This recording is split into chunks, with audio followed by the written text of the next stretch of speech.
that is a wrap on the 2023 World Junior Hockey Championships from Halifax and Moncton. This year's tournament ending the same way last year's did, or I guess technically not last year's, but the summer tournament ended, and that is with Canada capturing gold, becoming the first team to win back-to-back gold medals in over a decade. And this year's gold medal game ended the same way the gold medal game in the summer did, and that is with Canada winning in dramatic fashion 3-on-3 overtime. The overtime hero of this year's tournament was Dylan Genther, Arizona Coyotes prospect, who scored his 7th of the tournament to capture gold for Canada, and it was actually his first even strength goal of the entire tournament. All of his other 6 up until that point were on the power play, so he definitely couldn't have chosen a better time to score his first non-power play goal of the tournament. But man, overall, I had a blast watching this year's World Junior Championship. In my opinion, the World Juniors is some of the best hockey you're going to see all year for a lot of different reasons, but I think I can confidently say that this year's tournament was my favorite that I have ever seen. The upsets, the Cinderella stories, and I think the biggest reason why I enjoyed this one more than any other World Junior tournament in my life is because it was hosted here in Halifax and also Moncton. There was one other time during my life where the World Juniors were hosted here in Halifax, but I was 2 years old at the time, so I definitely wasn't old enough to appreciate it. The crowds at these games were insane, the Canada games especially, but even like Austria and Latvia in the relegation series, there was like 5,000 fans showing up at 10:30 in the morning on a work day, like through the week, Monday to Friday, to watch these games. There was a stat that came out this morning that said 98.6% of Canada tickets distributed in Halifax were used. 92% of non-Canada tickets in Halifax were used. This would be the highest ticket usage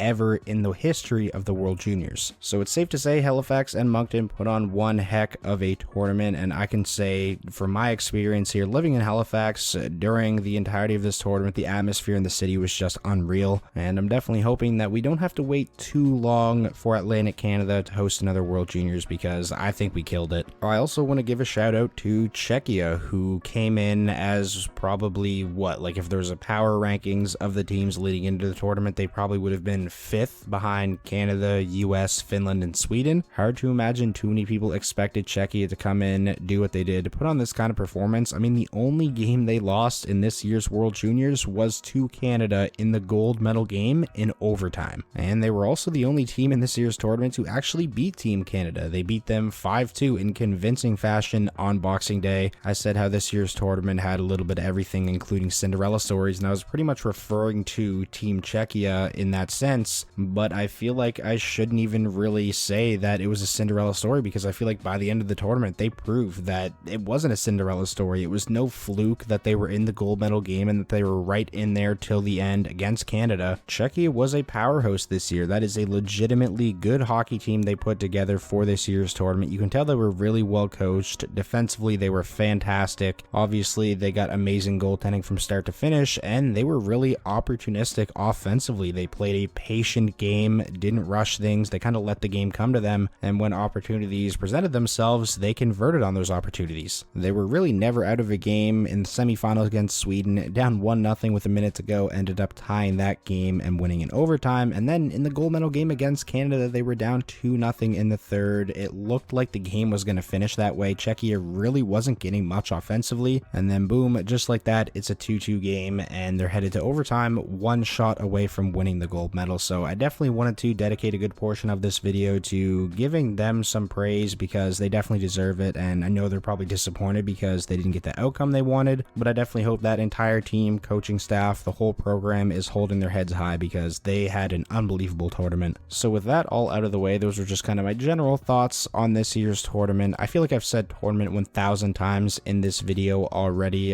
Don't play a drinking game. Don't take a shot every time I say tournament, because you'll probably be blacked out by the time this video is over. But anyways, now I want to talk about a couple of prospects that just absolutely blew me away, one of which is an obvious one, so we'll start with him, and that is Connor Bedard of Team Canada. We all knew Connor Bedard was good. We all knew he was one of the most hyped up prospects that we've seen in a long time coming into this year's World Juniors, but I don't think any of us could have expected the kind of performance that he gave us this year, breaking records left and right. The most goals by a player for Team Canada in their World Junior career, the most points by a player for Team Canada in their World Junior career, and he hasn't even been drafted yet. yet. Up until this point, I really haven't watched a ton of Connor Bedard. Like, I've seen the highlights and everything like that, but I'm not just sitting there watching all of his games in the WHL. Obviously, I watched him in the World Juniors in the summer and everything like that, but that's one thing I really love about the World Juniors too. It really gives you the opportunity to be introduced to the next wave of young talent that we're probably going to be watching in the NHL for the next decade plus. But getting back to my point of not watching like entire Connor Bedard games, getting the opportunity this year to like pretty much watch every shift he had in the tournament, it's crazy. When he's on the ice, you can tell he is just a step above everybody else, always making stuff happen. Just such a dynamic player who can really do a little bit of everything. Obviously has an unreal set of hands, has probably already one of the best shots in the world if you're looking at just pure wrist shot. His ability to get that shot off so quickly in tight spaces and get so much power behind it, and obviously the accuracy is there. Thinks the game incredibly well. He has super high hockey IQ, really just the complete package. But the thing that impressed me most about Connor Bedard in this year's World Juniors is like he got a lot of easy points, easy goals, through the first 4 games throughout the round robin, against Germany and against Austria. He really racked up the points, but in the games where things weren't coming easy to him, where he wasn't able to get space to get that wrist shot off, where he wasn't able to just walk through the entire team and generate a scoring chance, he would find other ways to be impactful. He would find other ways to score. For example, like the one I'm really referring to is when Canada was down 2-0 in the semifinal against the United States. Connor Bedard got Canada on the board, scored that first goal just by being determined, going to the net, putting his stick on the ice, getting in those dirty areas. Basically, what I really gathered from watching him in this year's tournament was he just gives off the energy of like, I'm not going to be denied. I'm not going to lose this game. I'm not going to allow our team to lose. I mean, we especially saw that in the quarterfinal game against Slovakia, where that was not a good game for Team Canada. It wasn't even really a good game for Connor Bedard. I would definitely say that was his,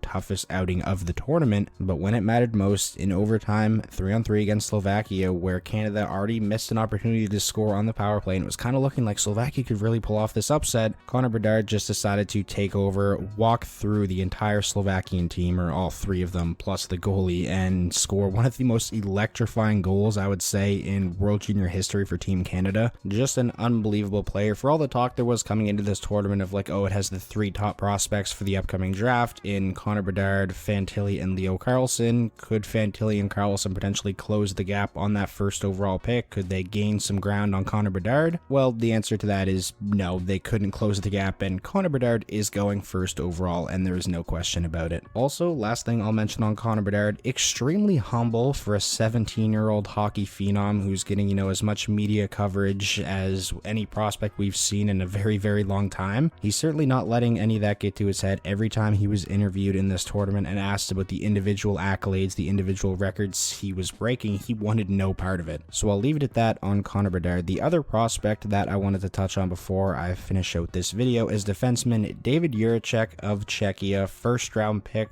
by the Columbus Blue Jackets in the most recent NHL draft. Ended up winning defenseman of the tournament, rightfully so. In my opinion, he was the right choice to win that award, and I think the only choice to win that award. Just complete two-way dominance from start to finish from David Jiricek. From the first game of the round robin to the gold medal game, he was unreal for Czechia, really the anchor of that blue line and a huge reason why their blue line and why their defense was so good. Remember all the controversy leading up to the tournament where the whatever airlines it was, I think it was Air Canada or something, lost his gear. There was speculation if he was even going to be able to play on Boxing Day against Canada, and luckily his gear was found, because man, was it ever a treat to watch him play. One of my favorite things about David Jiricek was just his kind of mindset of, especially on the power play, every time I get the puck, I am letting it rip. I'm the best player on my team. I'm the best player on the ice. I'm shooting every chance I get. Love that aggressive mindset from him. Obviously had his big moment in the tournament as well, scoring the game-tying goal in the final minute of the semifinals against Sweden. Had that unreal sally jumping into the bench as well. Columbus fans should be incredibly excited about David Jiricek. I think this guy has all the makings, all the tools to be one of the better two-way defensemen in the NHL for a very long time. And if I had to guess, especially looking at his numbers in the AHL leading up to this year's World Junior Tournament, I don't think it's going to be very long before we see David Jiricek in a Columbus Blue Jackets jersey for good. I believe that is pretty much everything that I wanted to touch on, though, from this year's World Junior Tournament in Halifax. Man, what a blast it was. I could go on and on. Obviously, there's so many other prospects that impressed me aside from just Connor Bedard and David Jiricek, but those are the ones that really stood out to me and that I wanted to cover in this video. So I'll leave leave it at that. If you guys did enjoy the World Juniors this year as much as I did, please be sure to leave this video a like. Let me know down below in the comment section what was your favorite moment from the tournament. And last but not least, I'm trying to hit 100,000 subscribers in 2023, so every subscription counts. So if you're watching this video and it's your first time checking out the channel and you want NHL and hockey content just like this all year long, please be sure to hit that subscribe button, and I will talk to you all soon.